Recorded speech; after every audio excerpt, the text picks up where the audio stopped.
بسم الله الرحمن الرحيم والصلاة والسلام على رسول الكريم. السلام عليكم ورحمة الله تعالى وبركاته, and welcome to Takaful online course. And today we shall discuss one of the Sharia contract. As I just remind you again that we have started discussing some of the Sharia contract, of course in a very brief approach, highlighting the overall concept of the contract in addition to some basic rules and requirements and how this Sharia contract has been applied in the context of Takaful. That's basically the objective of this series of Sharia contracts in Takaful. And today we talk about the Jualah, which is again an additional Sharia contract used in the Takaful context. And Jualah basically is an open promise by one party to basically pay whoever perform a particular task. Is a kind of an open promise binding on the initiator, binding on the promisor to anyone basically who can perform that task. So upon the completion of the task, you'll be entitled for a reward or for a prize as a result of the completions of that specific task. So it is a kind of a unilateral contract binding on the initiator, binding on the promisor only, but it's not binding on the others.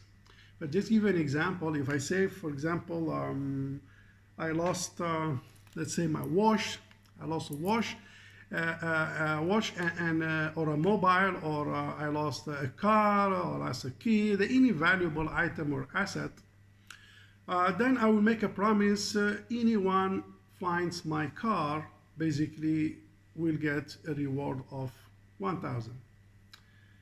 So this kind of initiative or this kind of promise is binding on me as a promisor, but is not binding on the others. So everyone who is interested to engage in this kind of engagement and perform this task, upon finding the car, he will be entitled to get the price of 1,000. So this kind of thing, we call it Jualah.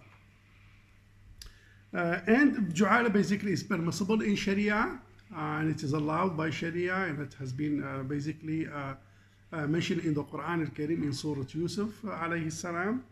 And it is by definition again a contract in which one party, we call him al-Jail or the offerer, basically offer specific compensations or specific rewards, specific money to the jail, who is the person who basically amil, who will perform the task, to anyone, or this one compensation, we call it al-jur, the money, the award, the prize, al-jur, to anyone who is the amil, who will achieve a determined result, basically in a known or unknown period. So basically one of the criteria of Jualah is that Jualah has an ambiguity and has a gharar, yes, but yet it is permissible.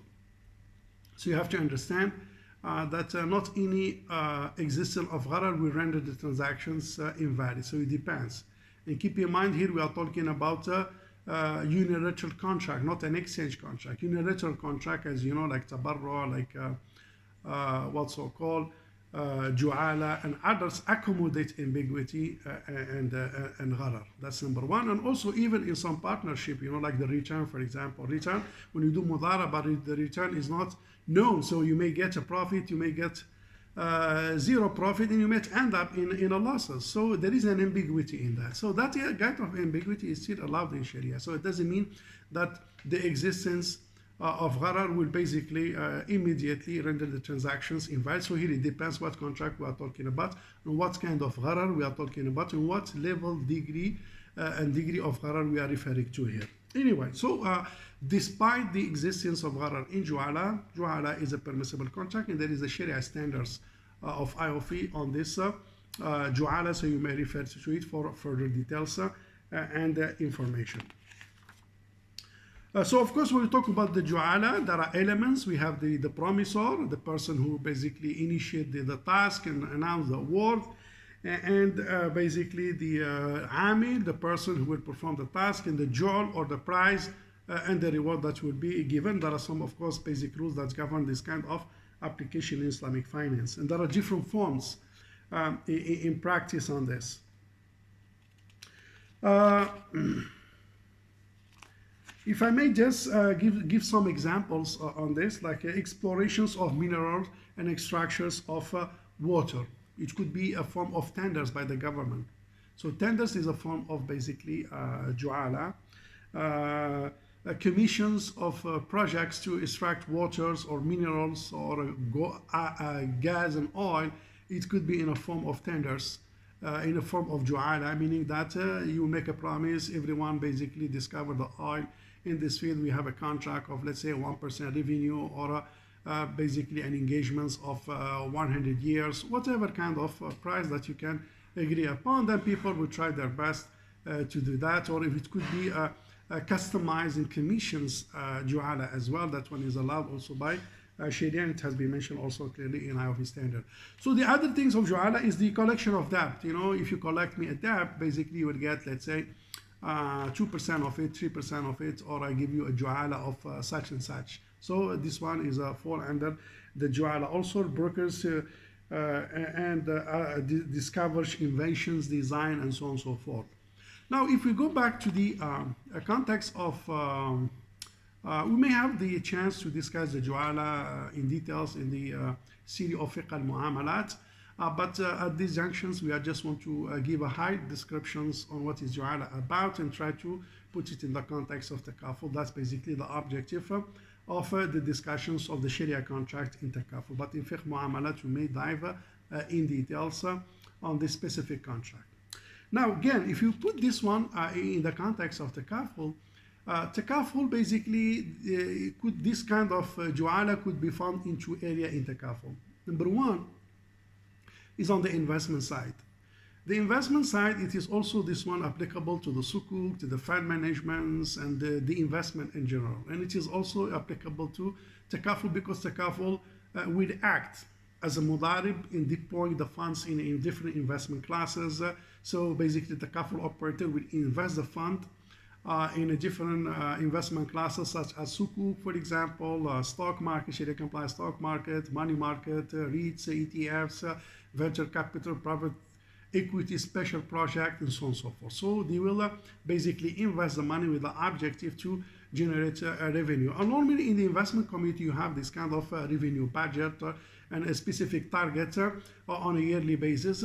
So they have what's so-called an investment return target based on the basically meeting agreed upon and budget that has been agreed upon. And the Takaful operators, through that investment arms, try to achieve that kind of KPI. And this kind of basically rate which has been budgeted, you know, by the approved by the board. So again, if you achieve that kind of KPI, so-called, basically you'll be entitled for such bonuses.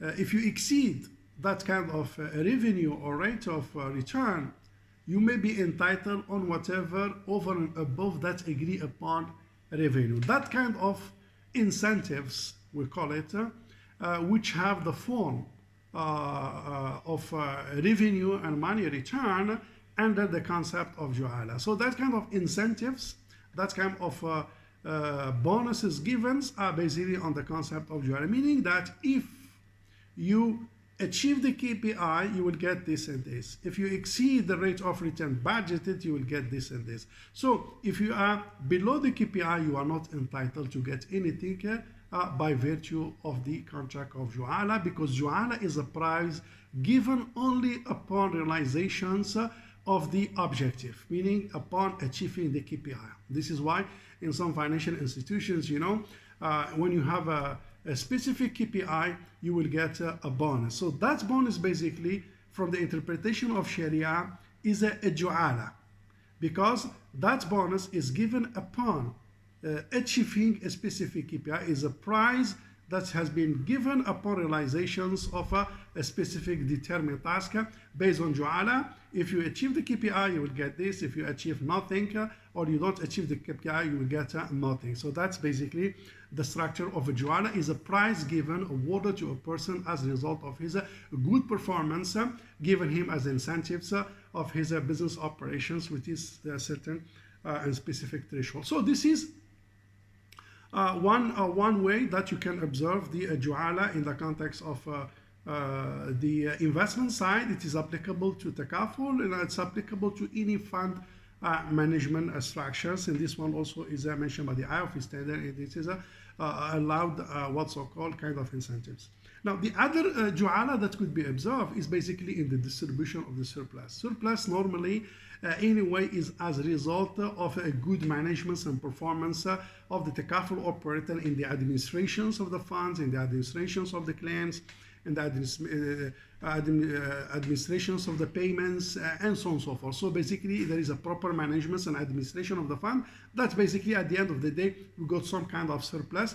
This surplus basically, of course, there are different discussions on the surplus that we talk about it later on, you know, whether it goes back to the risk fund, it goes back to the charity, it goes back to the participant, or to be distributed, you know, between the Takaful operator and the participant. That's fiqh discussions. We'll take it you know, later on when we talk about the surplus. But as of now, if you take the approach of some jurisdictions that the surplus would be distributed between the participants and the Takaful operator, and in Malaysia context, you know, according to the regulations, you have up to 50% ceiling that you can have that kind of distributions when it comes to the ratio of the amount, meaning you can go to a 50%, and you can go lower than that, but you cannot go above that one, because it's determined by law.